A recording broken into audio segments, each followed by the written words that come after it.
What is psychologist and what is psychiatrist. मुख्तलिफ किस्म के लोगों से डील करने के लिए एक इंसान को क्या ऐसा क्राइटेरिया अपनाना चाहिए कि हर तरह के इंसान के साथ वो डील कर सके बहुत अच्छे। हम जिस भी अंतर को अपने ऊपर हावी कर लेंगे, हम हमारी जो ज़हनी सलाहियत है उस तरह की बनती जाएगी।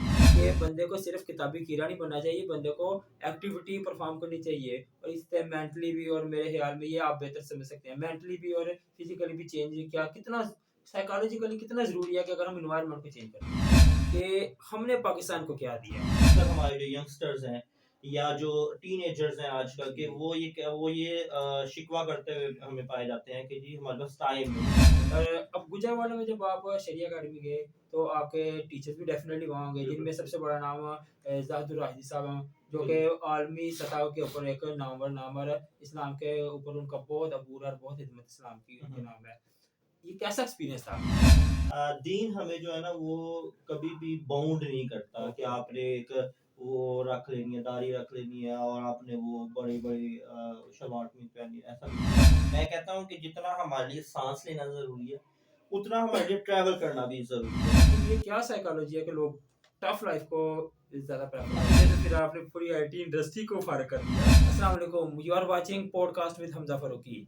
हम देखते हैं कि इंसान को अशरफुल मखलूक़ात कहा जाता है और अशरफुल मखलूक़ात इंसान को क्यों कहा जाता है? क्योंकि इंसान अपनी समझ-बूझ और अपने दिमाग को इस्तेमाल करके अपने इर्द-गिर्द और अपने एनवायरनमेंट को अपने मुताबिक डालता है।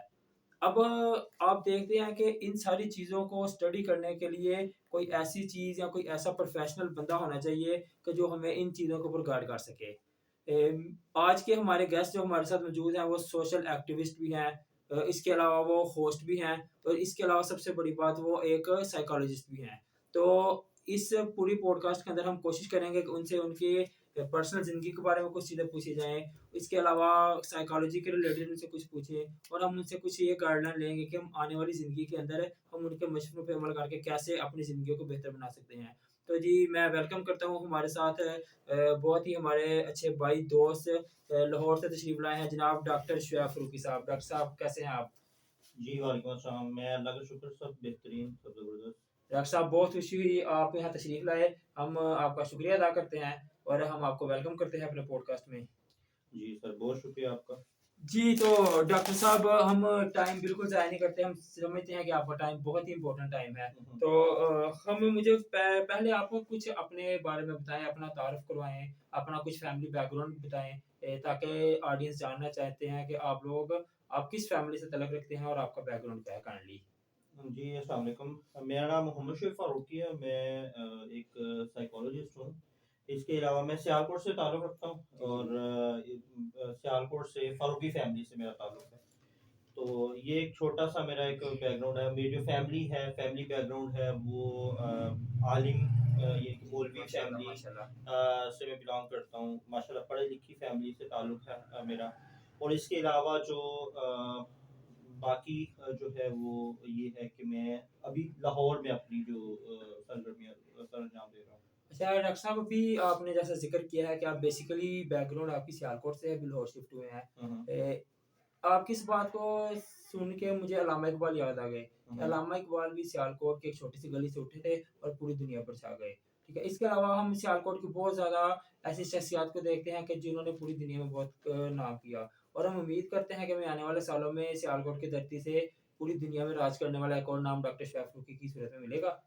तो इसके अलावा डॉक्टर साहब मुझे थोड़ा-सा काइंडली अपनी एजुकेशन के बारे में आप अगर हमें बता दें कि आपने अपनी एजुकेशन कैसे हासिल की और क्या-क्या आपको एजुकेशन में हर्डल्स फेस करनी पड़ी? और आप उन हर्डल्स को देखते हुए आने वाली नई जनरेशन को आप क्या पैगाम देना चाहेंगे?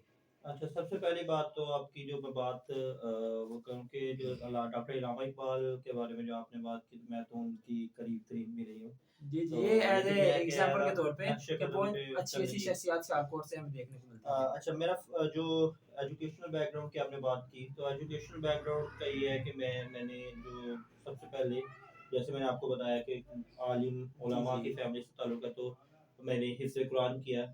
हिफ़्ज़ कुरान के बाद फिर दरस निज़ामी के अंदर माशाल्लाह, मुझे माशाल्लाह। भेज दिया गया अच्छा, ये ऑडियंस के गुजरात लिए एक में। नई बात है कि ऑडियंस समझते हैं कि मौलवी का मतलब होता है कि कुरान पाक और कुरान पाक की 2 लाइनें पढ़ी और कारी साहब आया मस्जिद में पढ़ा दिया।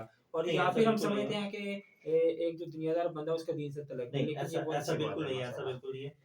दीन हमें जो है ना वो कभी भी बाउंड नहीं करता कि ओके, ओके। आपने एक वो रख लेनी है, दाढ़ी रख लेनी है और आपने वो बड़ी-बड़ी शलवार कमीज पहननी है, ऐसा बिल्कुल नहीं है। जी, जी। दीन हमें हमारे लिए आसानियाँ पैदा करता है। तो मैं बता रहा था कि मैं गुजरांवाला में मुझे भेज दिया गया शरिया अकेडमी के अंदर। मैंने 4 साल वहाँ पे पढ़ा राबिया तक। माशाल्लाह।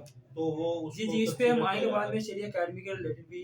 तो तो उसके बाद फिर मैं साइकोलॉजी के अंदर ग्रेजुएशन करने के लिए मैं लाहौर में चला गया। माशाल्लाह। फिर लाहौर में मैंने ग्रेजुएशन की। अब माशाल्लाह मैं मास्टर्स में एडमिशन लिया चलिए, मेरा अल्लाह मास्टर्स ताला का। से दुआ है कि अल्लाह ताला हमें एक और साइकोलॉजिस्ट की शक्ल में जो हीरा मिला हुआ है, उसको अल्लाह ताला और चमकने की तौफीक दे, और उसकी आमीन, निस्बत से आमीन। बाकी भी आजकल के बच्चे जो देखने वाले हैं, इनको भी बहुत अच्छे तरीके से अच्छा एक इंसान मिल जाए। अच्छा डॉक्टर साहब, मुझे थोड़ा-सा बताइएगा, आप माशाल्लाह सोशल मीडिया पे बहुत ज़्यादा एक्टिव रहते हुँ, हैं, हुँ। ठीक है? तो ये बच्चे जानना चाहते हैं, इसके अलावा ऑडियंस हमारे जानना चाहते हैं कि सोशल मीडिया, उसके बाद आप पॉडकास्ट वगैरह करते हैं, और जिस सीट पे आज मैं बैठा हूँ अक्सर दुनिया आपको सीट पे देखती है। हुँ। पॉडकास्ट, सोशल मीडिया, अपनी जॉब, अपनी एक्टिविटीज़, ये सारा कुछ कैसे 24 घंटे के अंदर मैनेज कर सकते हैं एक इंसान? अच्छा कोई भी चीज़ है ना, कोई भी मसरूफ़ियत है जी, उसके जी। लिए टाइम निकालना पड़ता है। कभी भी बिल्कुल। अक्सर हमारे जो यंगस्टर्स हैं या जो टीनेजर्स हैं आजकल के जी। वो ये शिकवा करते हुए हमें पाए जाते हैं कि जी हमारे पास टाइम नहीं है या हमारे पास वक़्त नहीं है, तो वक़्त निकालना पड़ता है किसी भी एक्टिविटी के लिए। तो पहले-पहले मुझे भी हर्डल्स आई, मुझे भी बहुत मुश्किल होता था कि मतलब साइकोलॉजी की जॉब भी है, मैंने ये पॉडकास्ट भी करनी है, मेरी ऑर्गेनाइज़ेशन भी है, मेरा सब, तो उसको मैनेज करना थोड़ा मुश्किल होता था। लेकिन अल्हम्दुलिल्लाह जैसे-जैसे ये काम बढ़ता गया और इसके अंदर वो हम घुसते गए, तो एक बंदा यूज़्ड टू होता जाता है। तो मैं यूज़्ड टू होता गया और उसको मैं लेके चलता गया। वैसे ये मेरे मुताबिक बहुत टफ एक जॉब है, टफ़ है, या शायद हमें लगता है जो शायद हम लेज़ी होते हैं ज़रा, या ये कह सकते हैं। टफ़ है, लेकिन टफ़ उस सेंस में नहीं है कि हम कह लें कि बिल्कुल मुमकिन नहीं है। ओके। टफ़ है, लेकिन उसको मैनेज करना, वो फिर आहिस्ता-आहिस्ता इंसान सीख जाता है। चलिए माशाल्लाह। अच्छा डॉक्टर साहब, आपने अभी नाम लिया था अशरिया अकेडमी का, हुँ, ये हुँ। उगोकी में आई थिंक अकेडमी है, ठीक है? गुजराँवाला में, गुजरावाला में, सॉरी। अच्छा, गुजरावाला में ये अशरिया अकेडमी है। हमारे नॉलेज के मुताबिक अभी कुछ देर पहले आप उसी अकेडमी में एज़ अ गेस्ट गए थे, एज़ अ गेस्ट किया और ये मेरे बिल्कुल। ख्याल में बड़े फ़ख्र की बात होती है कि जिन सीट्स पे बैठ के बंदा पढ़ रहा हो, उधर ही सामने खड़ा एज़ अ गेस्ट है। हुँ, हुँ। अब गुजरावाला में जब आप शरिया अकेडमी गए, तो आपके टीचर्स भी डेफ़िनेटली वहाँ होंगे, बिल्कुल, जिनमें सबसे बड़ा नाम ज़ाहिदुर राशिदी साहब हैं, जो कि बिल्कुल। आलमी सतह के ऊपर एक नामवर नाम है। इस्लाम के ऊपर उनका बहुत अबूर और बहुत खिदमत इस्लाम की हुँ, उनके हुँ। नाम है। ये कैसा एक्सपीरियंस था कि आपके उस्ताद हैं, पहले वो आप उनसे डाँट भी खाते थे, प्यार भी, सारा, अब वो आप उनके बराबर बैठे हैं, तो ये ज़रा थोड़ा-सा आपने हमारे नाज़रीन को बताइएगा? ये बहुत खुशकिस्मती वाला और वो कहते हैं ना रोंगटे खड़े करने जी। वाला एक्सपीरियंस था कि कल जिस अच्छा मज़े की बात ये है कि मैंने सीरत क्विज़ के अंदर जी, जो जी। वहाँ पे मैं एज़ अ गेस्ट गया था, एक वक़्त के अंदर मैंने सीरत क्विज़ के अंदर खुद माशाल्लाह, हिस्सा लिया था और 3 साल तक हिस्सा लेते रहे थे हम और माशाल्लाह हमारी जो टीम थी वो फर्स्ट पोज़ीशन भी आई थी उसकी। माशाल्लाह। तो जब मैं वहाँ पे जाके बैठा तो मेरे सामने वही मनाज़िर जो है ना वो मेरी आँखों के सामने आ गए कि जब मैं इस चेयर के ऊपर बैठ के और मैं सवालात के जवाबात देता था। आज मैं जो है वो कैमरे की दूसरी तरफ जो है वो एज़ अ गेस्ट स्पीकर बैठ के तो मैं वो ये उनको डेफ़िनेटली बड़े उनको एहसास की बात है किसी के लिए बिल्कुल भी। कर रहा था। अच्छा डॉक्टर साहब, हम देखते रहते हैं सोशल मीडिया पे, स्पेशली फेसबुक पे, यूट्यूब पे, आपके पॉडकास्ट, ठीक है? हुँ, हुँ। और पॉडकास्ट कभी कोई गेस्ट होता है, कभी कोई गेस्ट होता है। तो हर गेस्ट का सेंस बात करने का, हर गेस्ट का तरीकाकार, ये हम चाहेंगे कि हम आपसे सीखें हुँ। कि मुख्तलिफ़ किस्म के लोगों से डील करने के लिए एक इंसान को क्या ऐसा क्राइटेरिया अपनाना चाहिए कि हर तरह के इंसान के साथ वो डील कर सके बहुत अच्छे तरीके से? अच्छा मैं अपने ऑडियंस को भी ये बात बताना चाहूँगा कि हर इंसान के अंदर ना 2 तरह के होते हैं। एक अच्छाई का अवसर, एक बुराई का अवसर होता है। हम जिस भी अवसर को अपने ऊपर हावी कर लेंगे, हम हमारी जो ज़हनी सलाहियत है उस तरह की बनती जाएगी। ठीक है। ठीक है? अ, एक एक एक गेस्ट अगर आता है आपके पास आता है और वो बहुत ज्यादा तुंद और तेज और थोड़ा वो अक्खड़ मिजाज होता है, तो उसको अग्रेसिव किस थोड़ा सा हो जाते हैं ना। अग्रेसिव हो जी जाता जी। है, तो फिर उसके अकॉर्डिंगली हमें उनको करना पड़ता है, क्योंकि मैं एक साइकोलॉजिस्ट हूँ। तो हमें हमारी ट्रेनिंग के अंदर ये शामिल है, हमें पहले सेमेस्टर से ही ये ट्रेनिंग दी गई कि हमने किस तरह से हर, सही है। क्योंकि पॉडकास्ट के अलावा मेरी एक दूसरी जॉब, जैसे मैंने आपको बताया कि एक साइकोलॉजी की जॉब है, मैं एक हॉस्पिटल के अंदर जॉब भी करता हूँ। तो वो वहाँ पे जब हम सब इस तरह के बहुत सारे उनको देखते हैं ना, पर्सनैलिटीज को देखते हैं, तो उन पर्सनैलिटी को जज कर करके हमारी ट्रेनिंग इस तरह की हो गई होती है कि हमें करना थोड़ा मुश्किल नहीं माशाल्लाह, लगता। ये वैसे ऑडियंस एक बहुत ही ऑफ द टॉपिक बात है। हम डॉक्टर साहब के साथ बहुत ही सीरियस किस्म के इश्यूज वगैरह देखते रहेंगे। डॉक्टर साहब के बारे में ना एक ऐसा पहलू है जो कि यूट्यूब पे बहुत कम है, कि डॉक्टर साहब एक बहुत बड़े ट्रैवलर भी हैं। अभी हाल हम्म। ही में शुएब साहब बाइक के ऊपर आई थिंक नारान आप गए, मानसरा गया था। मानसरा। तो ये भी एक इंस्पायरेशन है कि बंदे को सिर्फ किताबी कीड़ा नहीं बनना चाहिए, बंदे को एक्टिविटी परफॉर्म करनी चाहिए, और इससे मेंटली भी, और मेरे ख्याल में ये आप बेहतर समझ सकते हैं, मेंटली भी और फिजिकली भी चेंज क्या कितना साइकोलॉजिकली कितना जरूरी है कि अगर हम इन्वायरमेंट को चेंज करते हैं। ये बहुत ज़रूरी है, बहुत ज़्यादा ज़रूरी है। मैं कहता हूँ कि जितना हमारे लिए साँस लेना ज़रूरी है, उतना हमारे लिए ट्रैवल करना भी ज़रूरी है। क्योंकि ट्रैवल से क्या होता है कि हम नए लोगों से मिलते हैं, नई जगहों को एक्सप्लोर करते हैं, हमें सर्वाइवल चैलेंजेस का सामना करना पड़ता है। फिर सर्वाइवल के बाद हमें ये ज़िंदगी को करीब से देखने का मौका मिलता है।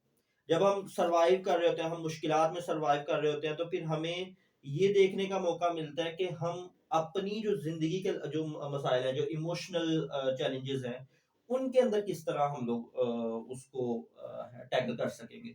तो ये सारी चीज़ें मैनेज करना, वो ये बड़ी मज़े की एक्टिविटी है बाय द वे, ट्रैवलिंग करना। और मेरा एक कह लें कि ये बचपन का शौक है कि मैं एज़ अ ट्रैवलर पूरी दुनिया में जाऊँ।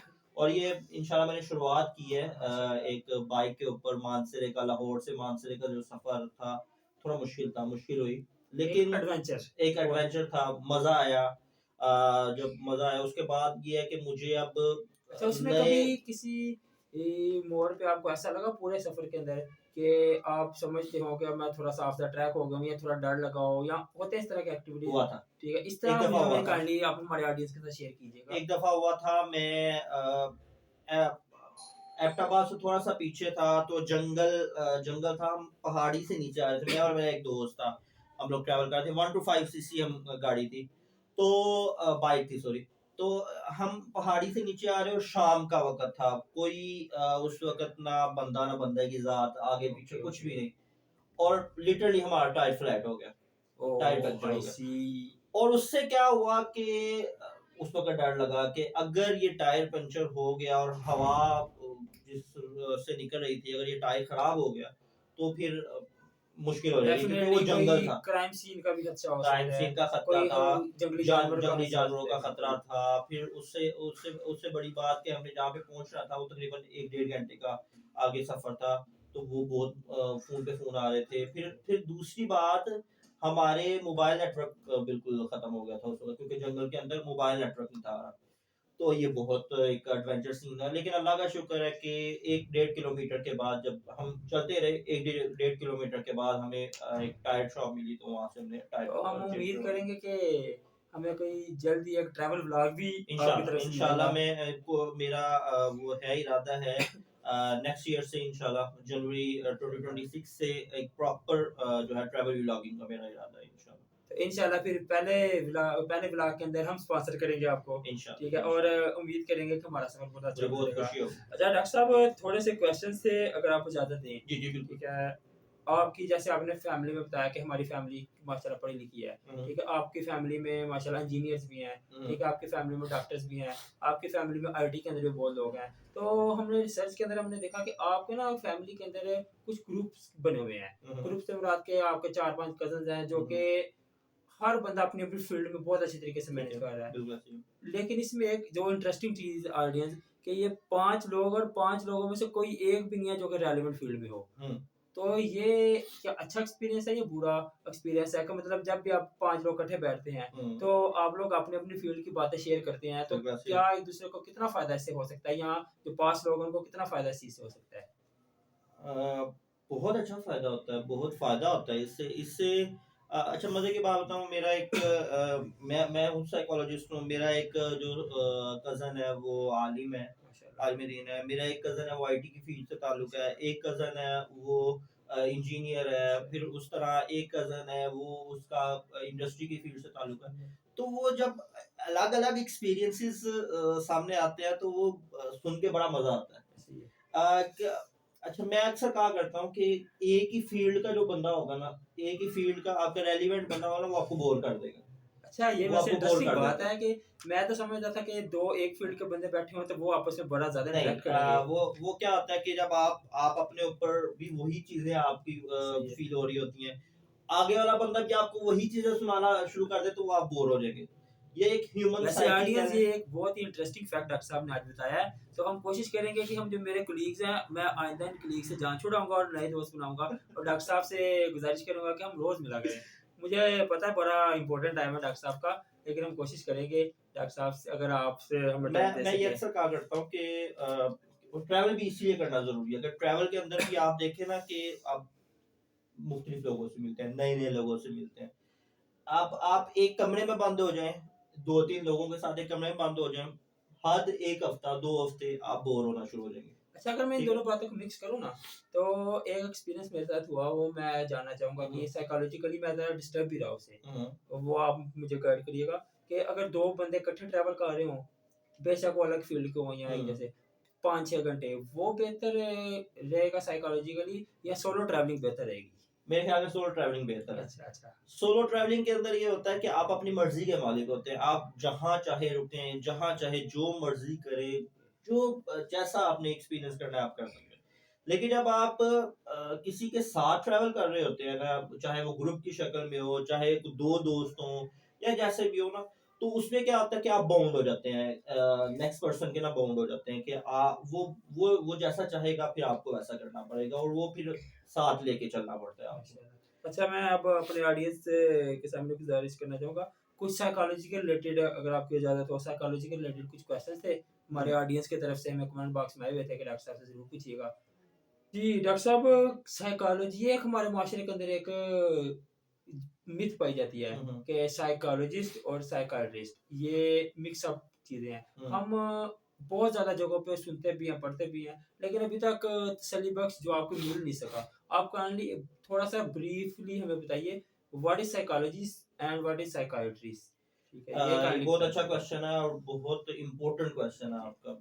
अभी आप मुझे कह रहे हैं डॉक्टर साहब तो जी, जी, जी। ये भी मैं आपको क्लियर कर दूँगा कि जी, अच्छा ये मेरे एक दोस्त है, ठीक हुँ, है? उनसे मैंने जब बात की कि ऐसे मैं डॉक्टर शहाब साहब का इंटरव्यू लेने लगा हूँ, तो वो मुझसे कहने लगे कि साइकोलॉजी और डॉक्टर वो चाह रहे थे कि इनको मैं अलग-अलग रास्तों पे चलाऊँ। हुँ। मैं समझ रहा था कि एक फ़ील्ड है, नहीं, इसका मैं वजह आपको मैं बताइएगा। आपको इंशाल्लाह जी, क्लियर जी। करता हूँ। जो साइकियाट्रिस्ट होता है ना साइकियाट्रिस्ट वो एक एमबीबीएस डॉक्टर होता है। Okay, okay. एमबीबीएस की डिग्री ली, उसके बाद आपने जो स्पेशलाइज़ेशन करनी होती है, वो साइकियाट्री के अंदर ओके, करनी ओके। होती है। उसके अंदर ये होता है कि जो साइकियाट्रिस्ट होता है, वो आपको मेडिसिन प्रिस्क्राइब कर सकता है, एंटी डिप्रेसेंट, एंटी स्ट्रेसर और नींद की वगैरह टैबलेट ये सारी ओके, जो है ओके। ना वो प्रिस्क्राइब कर सकता है और इसके अलावा जो मुख्तलिफ तरह की जो थेरेपीज़ होती हैं, जो कि इससे ही मेडिकेशन से ओके, रिलेटेड ओके। ही होती हैं, वो एक साइकियाट्रिस्ट जो है ना वो आपको रिकमेंड कर सकता है। लेकिन जो और उसको डॉक्टर भी कहते हैं। ओके। ये जो क्योंकि उसने साइकियाट्रिस्ट एमबीबीएस होता है। वो साइकियाट्रिस्ट होता ओके, है। ओके। जो साइकोलॉजिस्ट होता है ना साइकोलॉजिस्ट वो डॉक्टर नहीं होता, ओके। लेकिन उसने एक प्रोफेशनल डिग्री ली होती है, जो कि उसको इजाज़त देती है, जो कि उसका जो लाइसेंस होता है वो उसको इजाज़त देता है कि आप थेरेपीज़ वगैरह, आप काउंसलिंग वगैरह वो कर सकते हैं। लेकिन जो साइकोलॉजिस्ट होता है वो आपको मेडिसिन प्रिस्क्राइब नहीं कर सकता। ओके। लेकिन उसके अलावा जो जितनी भी वो होंगी थेरेपीज़ वगैरह होंगी, काउंसलिंग वगैरह होंगी, जो भी इश्यूज़ होंगे वो साइकोलॉजिस्ट आपको रिज़ॉल्व करेगा। एक चीज़ यहाँ पे मैं आपको बताता जाऊँ, आप कभी भी किसी साइकियाट्रिस्ट के पास जाएँगे, आप जाके कहेंगे मुझे ये वाला मसला है। वो आपको डायग्नोज़ करेगा, डायग्नोज़ करने के बाद कहेगा कि यार ठीक है, आपको ये मसला है, ये मेडिसिन लो और आप आराम। लेकिन अब मेडिसिन से आगे की अगर वो मसला है तो वो फिर साइकोलॉजिस्ट हैंडल करेगा। फिर साइकोलॉजिस्ट आपको प्रॉपर काउंसलिंग करेगा, प्रॉपर सेशन लेगा और वो उसके अंदर फिर आपको प्रॉपर लेके चलेगा। अच्छा, इसमें एक फन फैक्ट भी है। तो मोस्टली यहाँ पे मैं आपको जी एक जी से आगे बात काटी जाती है, यहाँ पे मैं आपको बताता हूँ आई am not a doctor, okay ठीक है, okay. I am a psychologist, I am not a doctor. अब हमें अपना थंबनेल चेंज करना पड़ेगा।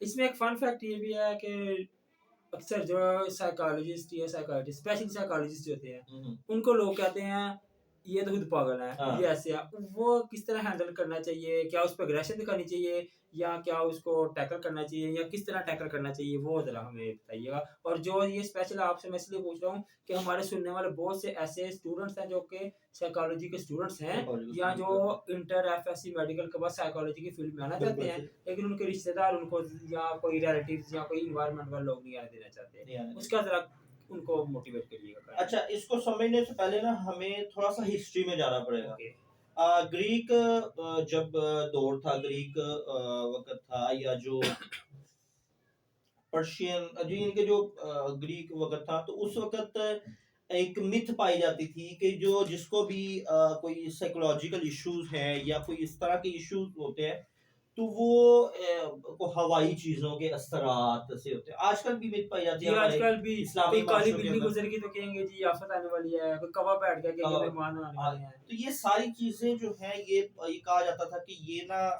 वो आफत और ये जो हवाई चीजों का असर हो गया इसके ऊपर। आप इसकी हिस्ट्री पढ़े ना अगर, तो आपको पता चलेगा कि ये सारी चीजें जो है वो उस चीज तब से चली आ रही है।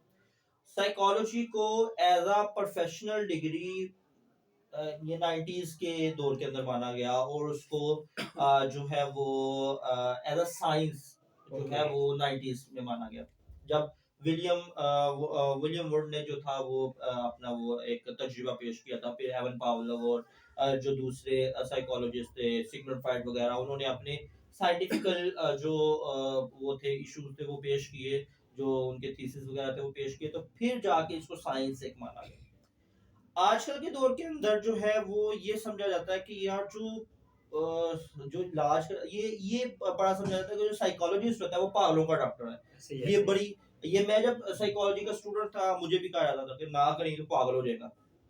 अब कुछ लोग कहते हैं तू दवाई नहीं देता, तू कहता डॉक्टर है, हाँ, दवाई नहीं देता, तुम किस तरह का डॉक्टर हो, या ये कहा जाता है कि तुम जो हो वो खुद पागल हो। ये सारी चीजें हैं। तो ये मैं आपको एक बात बता दूं कि साइकोलॉजिस्ट कभी भी पागल नहीं होता। हाँ, ये हो सकता है कि उसके अंदर पागल होने के कुछ असरात थे। साइकोलॉजिस्ट बनने के बाद वो तो पढ़ना पड़ा, थोड़ा थोड़ा वो दिमाग खोलना पड़ा, तो वो ये भी शायद हो सकता है कि उनको वो लोग पर्सपेक्टिव इस पर्सपेक्टिव से देखते हैं चीजों को कि जो आम लोग नहीं देख सकते, मतलब उनका लेवल वो वाला हो गया है। बिल्कुल ऐसे ही ये भी हो सकता है कि नहीं हो सकता। असल में साइकोलॉजी फिलॉसफी की एक शाख है, फिलॉसफी की एक ब्रांच है। आप देखेंगे कि जैसे साइकोलॉजी को कहा जाता है कि ये पागल है, आप देखेंगे जो फिलोसोफर होता है उसको भी पागल कहा जाता है। आप प्लेटो को देख लें, आप उसके बाद वो जो है अरिस्टोटल है उनको देख लें, लोग उनको पागल कहते थे। लोग कहते थे कि ये इनका दिमाग खराब है, ये पता नहीं किस तरह की इन्हीं लोगों का हम नाम जानते हैं, इन्हीं लोगों को हम जानते हैं। तो ये सारी चीजें जो है ये एक तरह की मिथ है जो कि हमारी जो है सोसाइटी में पाई जाती है। अच्छा डॉक्टर इनका असाला करना बहुत कुछ जरूरी है। क्वेश्चंस थे। आपने अभी बोला कुछ देर पहले कि I am a psychologist, I am not psychiatrist और डॉक्टर, ठीक है। हमने लेकिन आपके सोशल मीडिया पे काफी पोस्ट वगैरह पे डॉक्टर शोएब फरूकी लिखा होगा, तो अब ये जो लोग पोस्ट वगैरह बनाते हैं, मतलब आप कहीं पे भी गए तो उन्होंने पोस्ट बना दी, जैसे हमने भी थंबनेल जो तैयार किया था उस पर डॉक्टर लिखा था, तो ये क्या आपसे पूछते हैं पहले, आप उनको डॉक्टर बताते हैं या वो लोग इन्हीं सारी चीजों की वजह से बना देते हैं उससे? अच्छा, इसका क्या मामला? ये बहुत अच्छा क्वेश्चन है आपका और बहुत, क्योंकि मैंने देखा आपके कुछ पॉडकास्ट पे नीचे ना कुछ लोगों ने कमेंट्स किए थे कि ये साइकोलॉजिस्ट है लेकिन लिखता डॉक्टर है, लेकिन मेरे हिसाब से वो इसमें आपका तो कोई अमल दखल नहीं, वो तो लोग पोस्ट वगैरह या कोई फ्लैश बनाते हैं वो कर देते हैं, तो इसमें भी जरा क्या हल हो सकता है? अच्छा, जो मेरी अपनी पोस्ट है जो मैं पोस्ट करता हूँ उसके ऊपर कभी भी डॉक्टर नहीं लिखा होगा, PSY लिखा होगा, PSY अगर इंग्लिश में लिखा है तो PSY साइकोलॉजिस्ट वगैरह। तो जो डॉक्टर लिखते हैं अब बिलफर्ज अब मुझे अशरिया अकेडमी से दावत आई तो जी, वहाँ जी। पे डॉक्टर शुएब ऐसे ही, फारूकी ऐसे ही। लिखा गया था।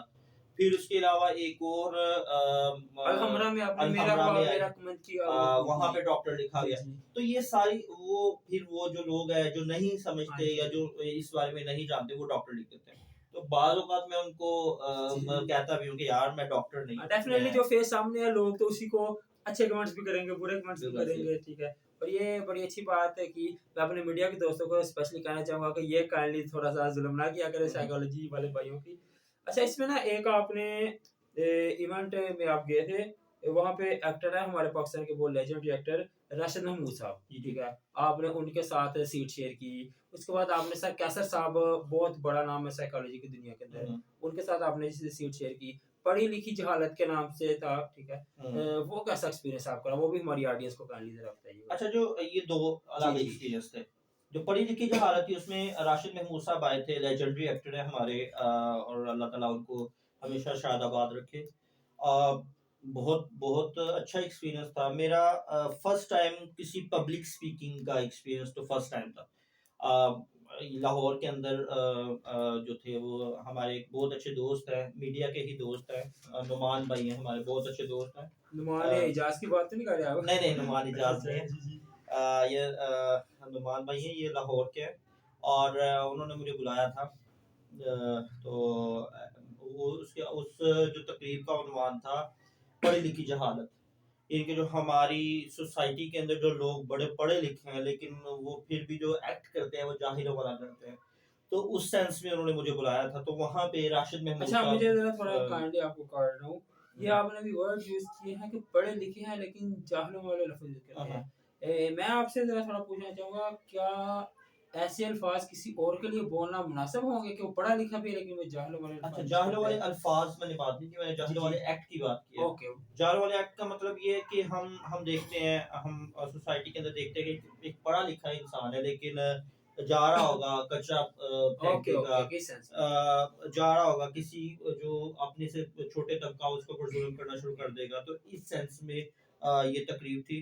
तो वहाँ पे राशिद महमूद साहब एक हमारे लेजेंडरी एक्टर हैं, अल्लाह ताला उनको और तरक्कियाँ दे। उन्होंने बहुत बड़ा नाम बहुत पाकिस्तान का बड़ा है नाम है उनका। पाकिस्तान का और बड़ी जो है वो क्लासिक मूवीज़ और क्लासिक ड्रामास वगैरह के अंदर उन्होंने अपना किरदार अदा किया। तो उनके साथ मुझे जो है वो अपना ये स्टेज शेयर करने का मौका मिला। फिर एक जो गूज़बम्प्स तो आए होंगे बहुत ज़्यादा डेफ़िनेटली। वो मैं आपको बताऊँ कि पहले पहले ही जो गेस्ट था वो मैं था। मेरी सोशल मीडिया के ऊपर ओके, वो ओके। पड़ी हुई है। मेरे मेरे ही जो इंस्टाग्राम, यूट्यूब चैनल के ऊपर वो पड़ी हुई है। तो मैं नर्वस हो गया था क्योंकि मेरा पहला एक्सपीरियंस था किसी भी पब्लिक स्पीकिंग के ऊपर। तो मैं नर्वस हो गया था बहुत ज़्यादा। मैंने 2 मिनट बात की और फ़ौरन से मैं चला गया था। जो दूसरी तकलीफ थी सर कैसर अब्बास वाली, सर कैसर अब्बास के साथ मिलना मेरी ज़िंदगी का समझ लें कि एक टर्निंग पॉइंट कह टर्निंग सकते हैं। पॉइंट कह लें मेरी ज़िंदगी का एक ख्वाब था। Okay, okay. क्योंकि मैं जो साइकोलॉजी का सफ़र शुरू किया था, वो सर कैसर अब्बास साहब की एक किताब पढ़ के शुरू किया था। उसके बाद से मेरा वो ज़रा माइंड बदला। हमारे ऑडियंस को अगर आप शेयर कर सकते हैं, अगर वो इतनी इन्फ्लुएंसिंग किताब थी, डेफ़िनेटली 100% होगी भी, हुँ। ठीक है? तो क्या आप सजेस्ट करेंगे कि जो बिल्कुल नए बच्चे हैं, उनको इन किताबों से करना चाहिए सफ़र स्टार्ट या थोड़ा समझ के फिर इन किताबों की तरफ आना चाहिए? वो किताब क्योंकि मेरे मैंने कुछ केसेज़ ऐसे देखे हैं, जिनमें स्पेशली साइकोलॉजी के स्टूडेंट्स हैं।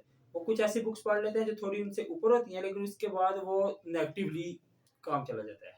जी। इसके बारे में भी ये मेरे ख़्याल में एक अच्छी टर्म हो सकती है या क्या इसके बारे में आप कहते हैं कि हमें ज़रूरत से पहले या वक़्त से पहले अच्छे लोगों की किताबें जो बहुत लेजेंड लोग हैं, उनकी किताबों की तरफ आना चाहिए या पहले उनकी बेसिक नॉलेज साइकोलॉजी की लेके फिर बुक्स की तरफ आना चाहिए?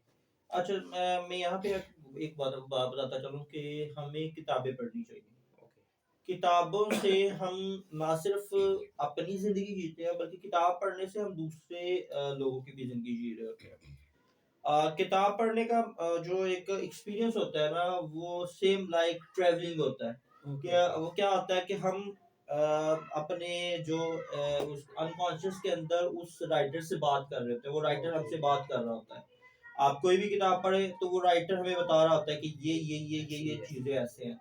तो हमें किताबें पढ़नी चाहिए मेरे ख्याल में। आजकल सोशल मीडिया का दौर है, अनफॉर्चुनेटली जो हमारे यंगस्टर हैं, जो हमारी न्यू जनरेशन है, वो किताबों से बहुत दूर चली गई है। वो नहीं पढ़ती किताबें, लेकिन हमें पढ़नी चाहिए किताबें। किताबों से ना सिर्फ हमें नॉलेज मिलता है, हमें फोकस मिलता है, हमें हमारे अंदर बर्दाश्त पैदा होती है, क्योंकि किताब पढ़ना एक ज़ाहिर बात है, आप एक ही जगह बैठ के आप मे भी शायद हम पढ़ते रहो। राइटर से भी कनेक्ट हो गए होते हैं किसी ना किसी तरह बिल्कुल, से। आपकी वोकैबुलरी बढ़ती है। आप मज़े की बात बताऊँ, जो किताबें पढ़ते हैं ना, उनमें किसी न किसी एंगल से एक राइटर भी छुपा होता है। वो कभी न कभी कोई तहरीर भी लिखते हैं, कुछ न कुछ कहीं लिखते ना कहीं रहते से हैं। उनको आ जाती है। मैं अपने जो पेशेंट्स आते हैं, मैं उनको ज़रूर रिकमेंड करता हूँ कि आप अपनी रूटीन में, रोज़ाना की रूटीन में 2 चीज़ें शामिल कर लें। वैसे तो बहुत सारी चीज़ें मैं उनको रिकमेंड करता हूँ, लेकिन 2 चीज़ें मैं लाज़मी रिकमेंड करता हूँ, एक किताब और एक डायरी। ओके ओके, ये किताब बहुत लाज़मी अच्छी पढ़ें, एक्सरसाइज हो सकती है मेरे बहुत ख्याल अच्छी में। एक्सरसाइज़ है, ये आपका आपका फ़ोकस बढ़ाती है, आपका स्ट्रेस दूर करती लेकिन है। डॉक्टर साहब क्या आप समझते हैं, मैं आपको ये बात तो आजकल सोशल मीडिया के दौर है, मोबाइल दौर है, ठीक है। अब मोबाइल मेरे अपने मोबाइल में है डायरी, इसका नाम भी डायरी एप्लीकेशन का। वैसे वो डायरी जिसको हम डिजिटली चीजें नोट कर सकते हैं, जैसे अभी आपकी हमारी पॉडकास्ट के लिए मैंने अपनी डायरी के अंदर ही सारी चीजें नोट की बिल्कुल सही जो बात। मोबाइल की शक्ल में है। उसके और इसमें फ़र्क क्या रहेगा? वो भी चीज़ें नोट करने के लिए, ये भी चीज़ें नोट करने के लिए है। तो ये कैसे आप जस्टिफ़ाई कर सकते हैं कि आप अगर पेंसिल से लिखेंगे वो अच्छी होगी, अगर आप टाइपिंग करेंगे वो अच्छी नहीं होगी? अच्छा। कभी आप इस चीज़ को ज़रा एक्सपीरियंस कीजिएगा कि आप जब टाइप कर रहे होते ओके, हैं, ओके। तो आपको टाइप करने में कम मुशक्कत पेश आती ऐसे ही है। है। जब आप लिख रहे होते हैं, तो आपको पूरे फ़ोकस से लिखना पड़ता है। आपके ये जो हाथ के जो मसल्स हैं, ये थकते हैं, इनके ऊपर प्रेशर पड़ता है, आपके माइंड के ऊपर प्रेशर पड़ता है, आपकी आँखों के ऊपर प्रेशर पड़ता है। उससे क्या होता है कि आपका जो माइंड है ना, वो चलना शुरू होता है। कि आप देखिए, हमारा माइंड गाड़ी के इंजन की तरह होता है। अगर इसको ना चलाएँगे ना, इसको ज़ंग लग जाएगा। और जब ज़ंग लगेगा तो हम कुछ कुछ भी नहीं कर लेकिन सकेंगे। डॉक्टर साहब ये देखें ना कि मोबाइल में भी हम हाथ ही यूज़ कर रहे हैं। मोबाइल में हम जो हाथ यूज़ कर रहे होते हैं ना, उसमें हम स्पीड में लिखते हैं, फटाफट ओके, लिख ओके, लेते हैं। ओके। हमारी इतनी मुशक्कत नहीं आती। आजकल तो एआई का दौर आ गया है, बिल्कुल, अब तो आजकल तो वॉइस के ऐसे साथ भी हर टूल्स आ काम गए हैं कि आसान है। वॉइस के साथ आप कहें तो आप लिख ओके। लेकिन वो जो पहले लिखने का एक वो था, आप कभी उसका एक्सपीरियंस कीजिएगा तो आपको बहुत मज़ा आएगा कि वो लिखने से आपकी स्ट्रेस बहुत ज़्यादा दूर इससे होती है। तो फिर आपने पूरी आईटी इंडस्ट्री को फ़र्क कर दिया। नहीं, मैंने आईटी इंडस्ट्री को जी। बिल्कुल फ़ायदा नहीं किया, मैंने आईटी कि हम इंडस्ट्री लोग का तख्तियाँ पकड़ लें और तख्तियाँ लेके हम बैठ जाएँ। नहीं, बिल्कुल नहीं। आप आईटी इंडस्ट्री को भी देखें, तो आईटी इंडस्ट्री के अंदर भी कहीं न कहीं वो लिखते ज़रूर हैं। अब उनके कोड्स, ज़ाहिर बात है, वो ओके, जो ओके, जो भी ओके। उनकी वो जो उनकी उनके लैंग्वेजेज़ होती टर्म्स हैं, में जो कंप्यूटर मामलात लैंग्वेजेज़ हैं, उनकी यूज़ होती हैं, तो वो बिल्कुल होती है, लेकिन वो कहीं न कहीं वो भी कमी रह जाती है आपके वो मुताबिक। हाँ लिखते जी। ज़रूर हैं। तो अच्छा, लिखना बहुत ज़रूरी डॉक्टर है। साहब वो कुछ क्वेश्चंस ऑडियंस की तरफ से ये आए थे कि अभी 2 बातें आपने, एक बात ये कही कि जब आप सर कैसर साहब और राशिद साहब के सामने थे और आप कन्फ्यूज़ हो गए। हुँ। मैं ये पूछना चाहूँगा कि एक साइकियाट्रिस्ट जो कि दूसरे लोगों को कन्फ्यूजन से निकालता है, क्या हुँ। उसको प्रोफ़ेशनली उसका प्रोफ़ेशन ये इजाज़त देता है कि अगर वो खुद कन्फ्यूज़ होगा, तो उसके सामने लोग जो बैठे हैं वो उसको कैसे करेंगे और कैसे जस्टिफ़ाई करेगा कि अगर वो खुद कन्फ्यूज़ है तो वो दूसरे को कैसे गाइड कर सकेगा? Let me clarify one thing, मैंने कन्फ्यूज़ का लफ़्ज़ नहीं इस्तेमाल किया, मैंने नर्वस का लफ़्ज़ जी, इस्तेमाल जी। किया है। नर्वस होना और कंफ्यूज होने एक अलग-अलग चीज़ें हैं। Okay, okay. अब जब कंफ्यूज होते हैं ना, तो आप उल्टी-सीधी हरकतें करना शुरू कर देते हैं। लेकिन जब आप नर्वस होते हैं तो आप थोड़ा-सा रिज़र्व होना शुरू कर देते हैं, कि ओके, आप थोड़ा ओके। पीछे हो जाते हैं, कुछ एहतराम के अंदर, कुछ वैसे। ओह वेल। अ, कहते हैं ना कि जब बड़ा कोई इंसान या कोई भी बड़ा शख्स जब आपके सामने आता है ना, तो इंसान को कह लें कि वो नहीं यकीन नहीं आता कि यार ये शख्स जिसको मैं अपने ख्वाबों में देखा करता था, या जिसके लिए मैं मिलने के लिए कोशिशें किया करता था, आज वो शख्स मेरे सामने है, मैं उसको एक्सेस कर सकता हूँ, उससे मिल सकता हूँ, उससे मुसाफा कर सकता हूँ, मुआनका कर सकता हूँ। तो वो जो फीलिंग होती है ना, वो फीलिंग लफ्ज़ों में बयान नहीं की जा सही, सकती। सही। उसको लफ्ज़ों में बयान नहीं किया जा, लेकिन हाँ, इस चीज़ को कंट्रोल करना आना चाहिए, बिल्कुल आना चाहिए। मेरे ख्याल में ये अ, कोई फिर बुरी चीज़ नहीं है बुरी चीज़ नर्वस नहीं है, होना। ये बुरी चीज़ नहीं हाँ, है, इसको नर्वस होना बुरी कंट्रोल ना चीज़ नहीं कर है। सकना शायद फिर हाँ, बुरी चीज़ है। इसके ऊपर आउट ऑफ कंट्रोल हो जाना, ये ओके बड़ी चीज है। सर कैसर अब्बास साहब से जब मेरी मुलाकात हुई थी, तो सर कैसर अब्बास साहब ने मुझे इतना ज्यादा रिलैक्स कर दिया था, मुझे 2-3 दफा गले लगाया, मुख्तलिफ मतलब उसके अंदर, और इतना ज्यादा उन्होंने रिलैक्स कर दिया कि आखिर में उनके साथ सही गपशप लगाई मैंने। वो कैसर अब्बास साहब के जिनकी एक किताब पढ़ के मैं साइकोलॉजी का मैंने सफर शुरू किया था, और मैंने अपनी लाइन ही मुकम्मल तौर पे चेंज कर दी थी, उस उन कैसर अब्बास साहब से मिलके बहुत अच्छा लगा। और मैंने फिर बाद में ऑटोग्राफ भी उनसे लिया, वो जी, मेरे वो सोशल मैंने मीडिया देखा, के ऊपर, इंस्टाग्राम पे देखा। इंस्टाग्राम के ऊपर मेरा, उन्होंने लिखा था कि अपने ड्रीम को जियो, अपने जो ड्रीम्स हैं उनको एंजॉय करो, क्योंकि ड्रीम्स जो होते हैं ना, ये ख्वाब होते हैं आपके, चाहे वो बंद आंखों से देखें या खुली आंखों से देखें, इनको जीना बहुत जरूरी है। अच्छा, आपके ना फैमिली बैकग्राउंड के बारे में आपने स्टार्ट में बताया था। आपके वालिद साहब अल्लाह ताला उनको जन्नतुल फिरदौस में आला मुकाम आमीन। अता करे। टीचिंग के शोबे से मुंसलिक रहे बिल्कुल बहुत सर। ज़्यादा। इसके अलावा मेरे ख्याल में आपके बड़े भाई हैं, वो भी टीचिंग। मज़हबी तबके से भी हैं, बिल्कुल साथ सर। टीचिंग करते हैं। आपके भाई शायद ग्राफिक्स में भी हैं। हम्म। आपके भाई कुछ अच्छा, मुझे एक बात बताइएगा, आपके एक भाई हैं, वो I think out of country हैं, आउट ठीक ऑफ है? अमेरिका में तो सर। उनके साथ बात करते वक़्त या जो इधर भाइयों से बात करते वक़्त या इसके अलावा जो आपकी फैमिली में दूसरे मेंबर्स, ये एक साइकोलॉजिकल इफेक्ट पड़ता है कि अगर एक बिल्कुल। बंदा बाहर से आया है, वो हम्म। बेशक सगा भाई हो, बेशक कज़न, और एक बंदा इधर है, तो ज़रा फ़र्क आ जाता है। आता या है कोई थोड़ा सा। दोस्तों में भी है, तो इस चीज़ को कैसे टैकल कर सकते हैं हम? अच्छा, सबसे पहली बात तो ये है कि कभी भी हमें शख्सियत पसंदी की तरफ नहीं जाना चाहिए। सही। हम बहसीत उसाई राय साहब के साथ एक दिन बैठा हुआ था मैं, तो उन्होंने बड़ी मजे की बात की। उन्होंने कहा कि हम बहसीत कौम बड़ी जज्बाती तरीन कौम है, हम शख्सियत परस्ती की तरफ चले जाते हैं। हम क्या करते हैं कि जो बंदा जिसके पास थोड़ा ओहदा, पैसा, थोड़ा बैंक बैलेंस है, हम उससे तो बड़ा झुक झुक के मिलेंगे।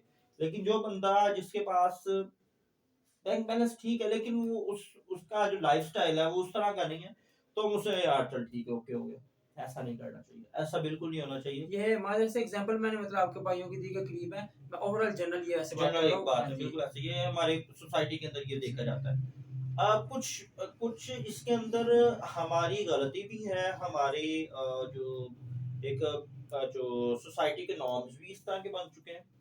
कुछ ये है कि इसके अंदर कुछ अच्छाई भी हमें देखने को मिलती है। जैसे जो बाहर कंट्री में लोग जाते हैं ना, वो थोड़ा डिसिप्लिन बिल्कुल। हो जाते हैं। क्यों? क्योंकि उनकी जो रूटीन लाइफ होती है वो इस तरह की होती है कि वो थोड़ा डिसिप्लिन होती है। यहाँ पे पाकिस्तान के अंदर हम लगा यार ओके यार कर लेंगे, और आज आज अच्छा कर लेते हैं। तो यहाँ पे थोड़ा ना चिल्ड लाइफ है बड़ी। तो इस सेंस में भी हम लोग थोड़ा सा उस तरफ चले जाते हैं यार, अच्छा चलो ओके। लेकिन लेकिन आपने देखा ये, अभी हम पिछले साल के रेशो उठा के देखें ना, हम्म, तो पिछले कुछ सालों से पाकिस्तान से बहुत नौजवान बाहर जा रहे बाहर हैं। गए हैं, बिल्कुल गए हैं। हालांकि इंसान है नरम परस्त या इंसान है जो सहूलत परस्त है। बिल्कुल। आपके कहने के मुताबिक बाहर की लाइफ थोड़ी टफ है, यहाँ की लाइफ ज़रा आसान है। तो फिर ये क्या साइकोलॉजी है कि लोग टफ लाइफ को ज़्यादा प्रेफर कर अच्छा, रहे यहाँ हैं? पे ना क्या कुछ यहाँ पे पैसा इन्वॉल्व है या यहाँ पे वो कोई सोशल मीडिया की पिक्चर? नहीं। बाय द वे, मैंने आपकी एक पिक्चर देखी कुछ दिन पहले, मुझे याद आया। हाँ, इसका भी मैं बात करना चाहूँगा। आपने कुछ पिक्चर लगाई थी, शायद आप कहीं आउट ऑफ कंट्री विज़िट करके आए हैं, आपकी एयरपोर्ट पे मैंने पिक्चर देखी। वो हमें उसके बाद सोशल मीडिया अच्छा, पे वो कुछ मैं नज़र नहीं आपको आया। मैं वो वहाँ भी ज़रा पे वो बताइएगा। मैं वो कहाँ, बताता हूँ। किस कंट्री गए या उसका जी, क्या मैं सीन था? उस तरफ भी आता हूँ। जो आपने जो पहला सवाल किया कि जी ब्रेन गेन हुआ पाकिस्तान के अंदर से, मतलब लाखों की तादाद में जो नौजवान तबका है वो बाहर चला गया। देखिए जो नौजवान तबका है ना, पाकिस्तान के अंदर ना कुछ पिछले कुछ अरसे से मैं बोलना नहीं चाहूंगा, लेकिन कुछ कंट्रोवर्सीज चल रही हैं, कुछ वो रिलीजियस भी हो पॉलिटिकल, सकती हैं, पॉलिटिक्स भी हो सकती रिलीजियस, हैं, व्हाटएवर। पॉलिटिकल और जी, जी। इकोनॉमिकल जो है ना कुछ क्राइसिस वगैरह पाकिस्तान में चल रहा है, जिसकी वजह से जो नौजवान तबका है वो थोड़ा सा डिस्टर्ब है। वो अपनी डिस्टरबेंस खत्म करने के लिए वो बाहर के मुल्क जाता है, या वो शॉर्टकट्स जो है ना वो करता है कि यार किसी शॉर्टकट तरीके से मैं मेरे पास इतना पैसा आ जाए कि मैं मेरा लाइफस्टाइल बेहतर हो जाए, और फिर जो है ना वो लेकिन क्या आपके मुताबिक हमें ये सजेस्ट करना चाहिए नौजवानों को कि जितने पैसे लगा के वो बाहर जाके किसी के मजदूरी करते हैं, किसी की नौकरी करते हैं, वही पैसा लगा कर पाकिस्तान के अंदर कोई बिजनेस शुरू करे, पाकिस्तान की इकानमी को भी बेहतर करे, अपनी इकानमी को भी बेहतर करे, या आप प्रेफर करेंगे कि बाहर जाके सिर्फ अपनी फैमिली देखो, मुल्क को छोड़ दो? क्या आप प्रेफर नहीं, करेंगे? मैं बिल्कुल इस चीज़ को प्रमोट नहीं करूँगा कि अपनी फैमिली को देखो और मुल्क को छोड़ दो। हमारा कंट्री, हमारा मुल्क सबसे पहले होना चाहिए, क्योंकि इस मुल्क से ही हमारी पहचान है। बिल्कुल। जो हमारे पास एक ग्रीन आईडी कार्ड और ग्रीन पासपोर्ट है, वो हमारी पहचान है। आप किसी भी मुल्क चले जाएँ, आपको उस कंट्री की नेशनैलिटी भी मिल जाए, हत्ता के फिर भी आप जो है आपको आपको पाकिस्तानी वहाँ पे समझा जाता है कि यार you are a Pakistani, you are from Pakistan. ठीक है? प्राउड चीज़ है हमारे लिए, प्राउड चीज़ बिल्कुल। है, अच्छी चीज़ प्राउड होनी चाहिए। सही है। अगर हम हमें इसके ऊपर प्राउड नहीं है, तो फिर हमें अपनी लायबिलिटी और अपनी ऑनेस्टी के ऊपर सवाल करना चाहिए कि हम अक्सर नौजवान जो हैं वो इस चीज़ को लेके बोला करते हैं कि इस मुल्क ने हमें क्या दिया। बिल्कुल। तो भाई ये बताओ कि तुमने इस मुल्क को आज तक क्या दिया? तो ये चीज़ भी हमें करनी चाहिए कि हमारा जो पाकिस्तान है वो बेशुमार नेमतों से मैं माला माल है। अपनी मीडिया टीम से रिक्वेस्ट करूँगा कि पॉडकास्ट के थंबनेल पे ये लाइन डॉक्टर साहब की ज़रूर लगनी चाहिए कि हमने पाकिस्तान को क्या दिया है, और इस चीज़ को हाईलाइट हमें हर फोरम पे करना चाहिए। हुँ, हुँ। क्योंकि पाकिस्तान है तो हम हैं। बिल्कुल। पाकिस्तान से हमारी हमारी पहचान है और ये हमारा मुल्क है, हमें इसकी कदर करनी चाहिए। हाँ, देखें मुश्किल वक़्त आते रहते हैं। अमेरिका जैसा मुल्क है, एक वक़्त था उसके ऊपर भी मुश्किलात आई थी, जिसको आज सुपर पावर के नाम से हम जानते हैं। यूरोप है, वर्ल्ड वॉर 2 के बाद यूरोप के हालात पाकिस्तान से भी बदतर थे। वहाँ पे खाने को कुछ नहीं था। आज देखें कि यूरोप ने जो नॉर्म्स और जो उनकी जो एक पाथवे अपना के जो उन्होंने एक तरक्की की है, हमें उस को देखना चाहिए, और मेरे हमें ख्याल में उससे वो इंस्पायर होना चाहिए। इस्लामिक वैल्यूज़ को हमसे ज़्यादा कर रहे हैं बिल्कुल इस्तेमाल। बिल्कुल ऐसे ही है। उनकी जो आप देख रहे हैं जो जापान है, जापान जैसा कंट्री कि जिसके अंदर हिरोशिमा नागासाकी के जो एटम बम गिरे थे, उसके बाद जापान तक उसकी इकोनॉमी बिल्कुल डाउन हो गई थी। लेकिन जापान ने अभी एक अहद किया हुआ है कि हम कभी भी किसी से लड़ेंगे नहीं, कभी भी हम धोखाबाजी नहीं करेंगे, दगा नहीं करेंगे। और चोरी बहुत आपको कम है। आपको मजे की बात बताऊं, 0% वहां पे वो है क्राइम रेट है। जापान के अंदर 0% क्राइम रेट है। और जापान के जो अपने जो बशिंदे हैं, वहां पे अगर कैमरे और ये पुलिस ना भी हो, फिर भी वो उनके अंदर इतनी ज्यादा उन्होंने वो बैठा दी ईमानदारी हुई बहुत है, है। वो इतने ईमानदार है कि वो कभी भी आपसे धोखा नहीं करेंगे। ये चीज है।